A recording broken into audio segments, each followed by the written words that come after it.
Olá, alunos! Eu sou a professora Érica, professora da Rede Municipal de Ensino de Palmas. Sejam todos bem-vindos à nossa 12ª aula do componente curricular de História do 5º ano. Hoje nós vamos conversar sobre patrimônios culturais, materiais e imateriais, tá bom? Na aula passada nós conversamos sobre dois temas bem relevantes na atualidade. Nós falamos sobre as fake news, nós vimos algumas dicas de como identificar fake news e vimos também que é muito importante, antes de compartilhar qualquer notícia, verificar a veracidade da notícia. Falamos também sobre pandemia, vimos que não é a primeira vez que a humanidade enfrenta uma pandemia. E sobre o Covid-19, nós vimos que ainda não há uma vacina, um remédio específico para essa doença e que então é muito importante a gente manter aí os cuidados para prevenir, para evitar o contágio, higienizar bem as mãos, utilizar máscara e evitar aglomerações, ok? Então vamos à nossa aula de hoje. Nós vamos começar falando então sobre patrimônio cultural. Meninos, o que vocês entendem por patrimônio cultural? Já ouviram falar sobre isso? Já pensaram sobre isso? Quando a gente fala em patrimônio cultural, o que vem à mente aí de vocês? Patrimônio cultural é basicamente tudo que é produzido por nós, seres humanos, que deve ser preservado por representar uma riqueza cultural para a humanidade. Isso mesmo. Para entender melhor, a gente pode até comparar o patrimônio cultural com o nosso patrimônio cultural pessoal. Professor, o que é isso? Todo mundo tem recordações aí em casa que ele vai acumulando ao longo da vida. São fotografias, objetos que contam um pouco da nossa história, nosso aprendizado que a gente vai acumulando aí ao longo dos anos. Eu sei que vocês devem ter aí alguns brinquedos que os pais de vocês guardaram de quando vocês eram bem pequenininhos, e aí são esses objetos, esses conhecimentos que formam o patrimônio cultural pessoal de vocês. E o patrimônio cultural da humanidade também é composto de alguns objetos, também prédios, conjuntos arquitetônicos e saberes acumulados ao longo do tempo que ajudam a contar a história da humanidade, que ajudam a identificar uma comunidade, uma sociedade, ok? Então, meninos, ao longo da história da humanidade, diversos prédios, monumentos, roupas, objetos do dia a dia, conhecimentos e tradições foram deixados para nós como demonstração viva dos grandes feitos realizados pelo homem no passado. E muitos desses itens se tornaram patrimônio cultural. Isso mesmo.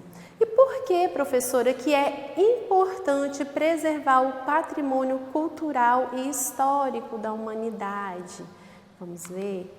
É importante preservar o patrimônio porque ele representa toda a história e o desenvolvimento de um povo, de sua cultura e arquitetura, sendo uma forma de manter viva a tradição cultural. O patrimônio cultural faz parte da identidade de uma sociedade.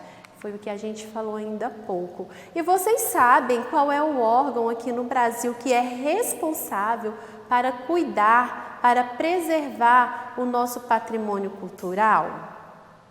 É o IPHAN, meninos, isso mesmo. O Instituto do Patrimônio Histórico e Artístico Nacional, IPHAN, é responsável por promover e coordenar o processo de preservação e valorização do patrimônio cultural brasileiro em suas dimensões material e imaterial. Ah, professora, então quer dizer que o patrimônio cultural histórico, ele ainda se divide ali em patrimônio material e imaterial. Isso mesmo. Vocês sabem qual a diferença entre o patrimônio cultural material e o material? Já ouviram? Vamos ver agora? Olha só, o patrimônio cultural material, meninos, envolve tudo aquilo que podemos tocar, que é concreto. São prédios, são construções, são objetos, tá? E quando preservamos o patrimônio cultural material, nós estamos aí agindo para garantir a preservação de bens físicos que podem ser destruídos com a ação do tempo. Aqui a gente tem como exemplo do patrimônio cultural a imagem do Cristo Redentor. Ele é patrimônio cultural do nosso país. Os prédios, especialmente, né, a gente vê que volta e meia, os prédios que são tombados pelo IPHAN, eles precisam passar por reformas, alguns cuidados específicos para garantir ali a sua preservação. E o patrimônio cultural imaterial, professora, o que é? Vejam aí o exemplo. Olha só essa imagem, é a dança da capoeira, não é a luta. Então, o patrimônio cultural imaterial, ele está relacionado às festividades, saberes, às habilidades, às crenças, às práticas, ao modo de ser das pessoas. Ele deve ser preservado e transmitido às novas gerações para não desaparecerem aí com o tempo.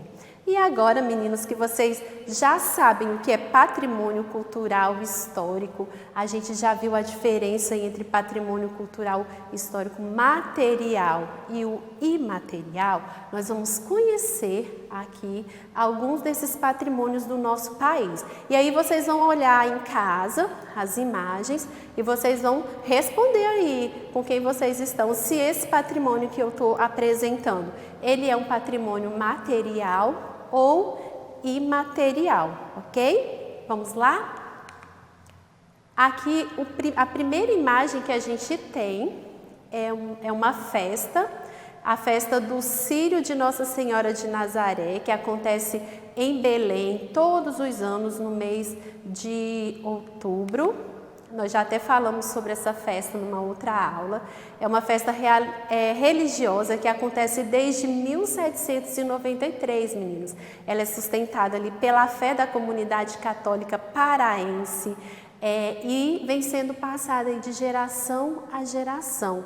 O Círio de Nazaré é um símbolo forte da religiosidade presente na cultura do nosso país e por isso ele foi aí considerado como um patrimônio cultural. É material ou imaterial, meninos? É imaterial porque é uma festa, né? Aqui nessa imagem nós temos o modo artesanal de fazer o queijo de Minas.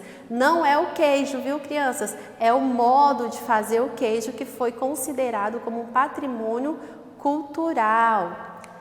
É uma tradição importante para a comunidade mineira, pois confere àquela comunidade a sua identidade e esse é um dos principais fatores para o seu reconhecimento como patrimônio cultural brasileiro. É um patrimônio imaterial também, não é isso? Porque não é o queijo, é o modo, é o preparo do queijo que foi considerado como patrimônio. E agora nós temos aí o Centro Histórico de Salvador, que fica no estado da Bahia, um lugar muito bonito. Ele foi aí considerado também como um patrimônio cultural. No período da colônia portuguesa, o Pelourinho, que fica aí nesse centro histórico, ele era considerado o centro de Salvador. Não sei se vocês lembram, mas Salvador foi a primeira capital do Brasil. E ali no Pelourinho, os escravos eles eram punidos publicamente. E essa parte da cidade, ela foi restaurada e hoje atrai cada vez mais turistas pela beleza das construções barrocas e a sua importância histórica. Então, esse Centro Histórico de Salvador, ele ajuda a contar a história do nosso país. Por isso, ele foi reconhecido como patrimônio cultural histórico. Aqui nós temos o Centro Histórico de Ouro Preto, fica no estado de Minas Gerais. Esse centro histórico foi a primeira cidade do Brasil a receber o título de Patrimônio Cultural da Humanidade, e a cidade de Ouro Preto possui um dos maiores acervos históricos e culturais do Brasil. E quem visita o seu centro histórico faz uma viagem no tempo e volta para o período do Brasil colonial. Nesse centro histórico há várias construções ali, há várias igrejas. Essas igrejas elas foram transformadas em museus. Quando a gente entra nesses museus, a gente tem ali acesso de conhecer vários objetos que foram utilizados ainda no período colonial. Então, faz com que a gente entenda ainda mais a história que aconteceu ali naquele lugar. Bom, meninos, nós já vimos agora parte do patrimônio cultural do nosso país. Claro que a gente não viu tudo, né? O nosso país tem muita cultura, tem muita coisa para mostrar. Mas nós vamos ver agora patrimônios culturais aqui da nossa região, tá? Do nosso estado. Vamos lá? Continuando aquela dinâmica, vocês vão observar em casa aí se é patrimônio material ou imaterial, ok? Aqui a gente tem o ofício e os modos de fazer as bonecas carajás, lá do município de Xambioá, Tocantins, os indígenas que residem ali. Meninos, essas bonecas, né, o ofício de fazer essas bonecas são referências culturais significativas para o povo carajá, envolve técnicas tradicionais que foram transmitidas de geração para geração, é uma atividade exclusiva das mulheres dessa etnia e é desenvolvida ali com 3 matérias-primas: a argila, ou o barro, água e cinza. Então elas utilizam as técnicas tradicionais indígenas e elas vão moldando essas bonecas e decorando. E esse ofício foi considerado sim patrimônio cultural do nosso estado. Aqui a gente tem a arte do capim dourado, tá?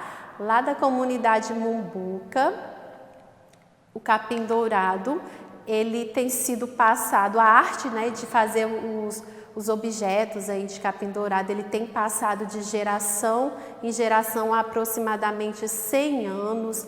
Logo depois da criação do estado do Tocantins, esse artesanato passou a ser um dos principais elementos de identificação do Tocantins. Ele é conhecido nacionalmente e internacionalmente, tá bom?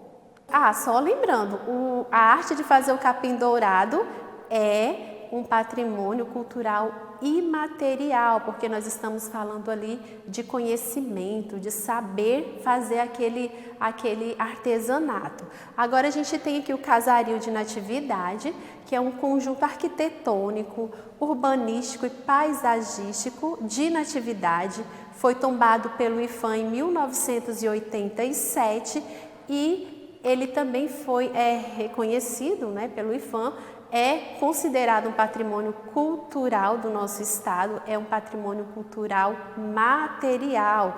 A cidade de Natividade surgiu ainda no período colonial, durante o ciclo do ouro. Nós temos aqui também o Largo do Rosário, que fica também lá em Natividade, onde se localizam as ruínas da igreja de Nossa Senhora do Rosário dos Pretos. E essa igreja, ela é remanescente, essa edificação, ela é remanescente da arquitetura religiosa do século XVIII. Ela foi construída ali em pedra e tijolos artesanais. A obra ficou inacabada e faz parte da história da comunidade de Natividade. Aqui nós temos o Centro Histórico de Porto Nacional sendo representado pela Catedral Nossa Senhora das Mercês.